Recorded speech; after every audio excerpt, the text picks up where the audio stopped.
L'invité de Smart Impact, c'est Santiago Lefebvre. Bonjour. Bonjour. Bienvenue, heureux de vous retrouver. Vous êtes le fondateur, président de Change Now, dont l'édition 2025 vient de se terminer. Question classique, quel bilan faites-vous de cette édition ? Alors déjà, c'est un bilan très positif. Ça a été une année très particulière parce qu'en fait, on connaît tous le contexte dans lequel on est, avec beaucoup d'attaques sur la science, sur la durabilité et le développement durable, sur...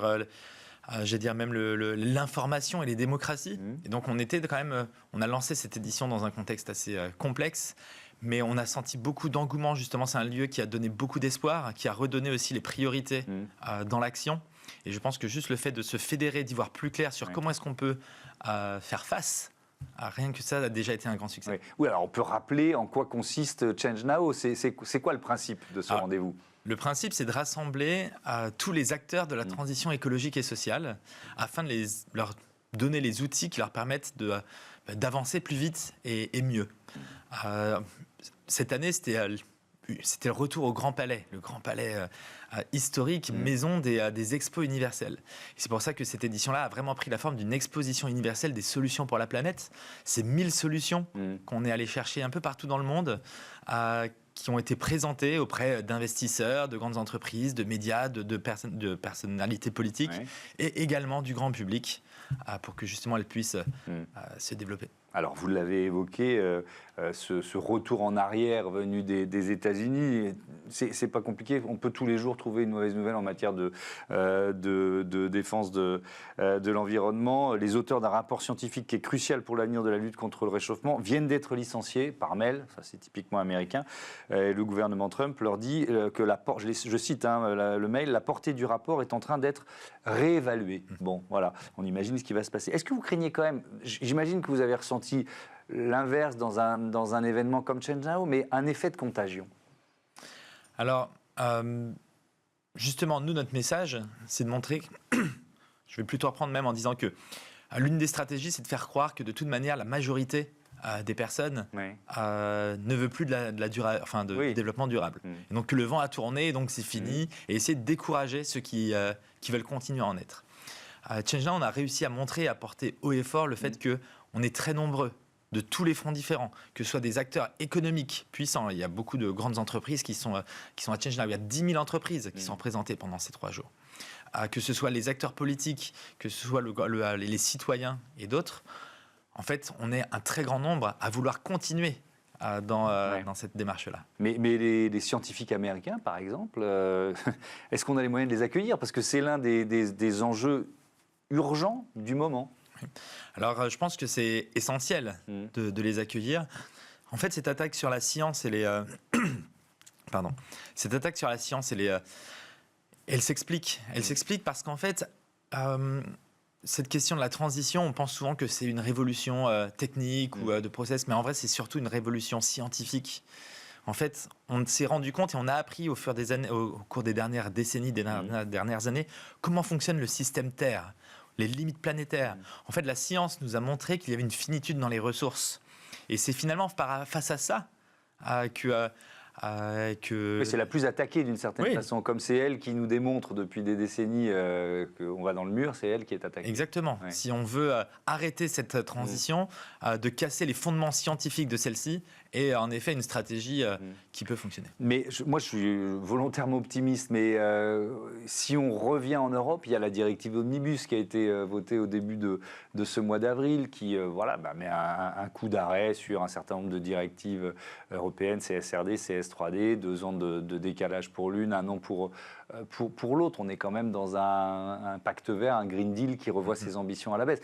Tout ça étant lié aussi à un processus électoral, que ce soit aux États-Unis ou en Europe. Oui, tout à fait. Et nous, notre rôle, justement, c'est de donner de la voix à ceux qui veulent continuer. Et par exemple, on a rassemblé, on avait des acteurs politiques, et notamment par exemple Benjamin Haddad, le ministre chargé justement de l'Europe, qui est venu à Change Now et qui a rencontré des acteurs de la transition. Donc lui, il sait maintenant qu'il y a aussi un tissu économique très fort, très large, qui souhaite continuer dans ces démarches-là.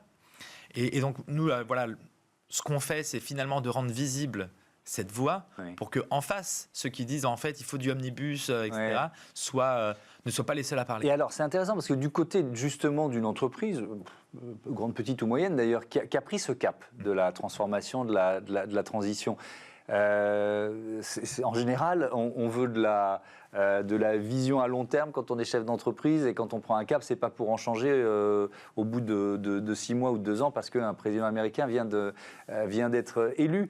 Mais quand même, voilà, est-ce qu'il y a au sein de ces entreprises la tentation de ralentir aussi ? Alors c'est toujours très dur de faire de généraliser, bien sûr.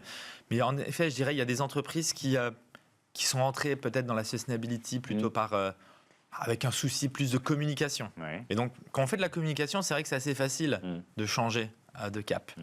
La très grande majorité et les entreprises avec qui on travaille sont des personnes qui sont avec nous depuis plusieurs années, qui ont vraiment commencé à changer des business models, leur stratégie. Et donc, en effet, celles-ci, elles étaient encore là malgré le backlash. Pourquoi ? Parce qu'en fait, ça commence à être vraiment ancré dans leurs nouvelles activités.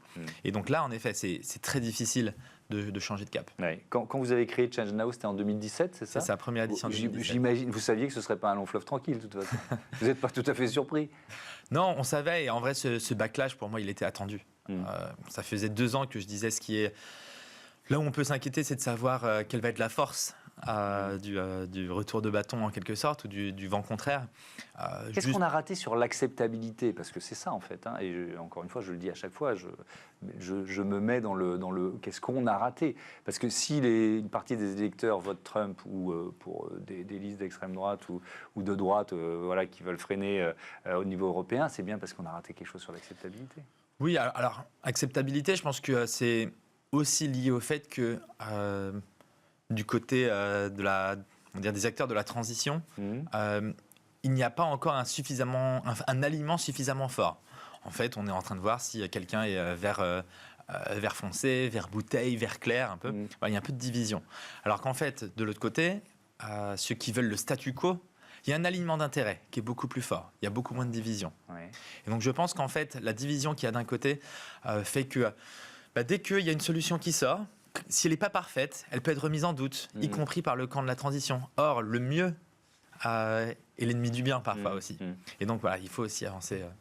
C'est pas plutôt une histoire de moyens mis en œuvre pour accompagner les plus fragiles, ceux qui voudraient bien se payer une voiture électrique mais qui ont pas les moyens et qui se sentent en fait un peu au bord du chemin. Bon, c'est un truc de bobo qui vit dans les grandes villes, quoi.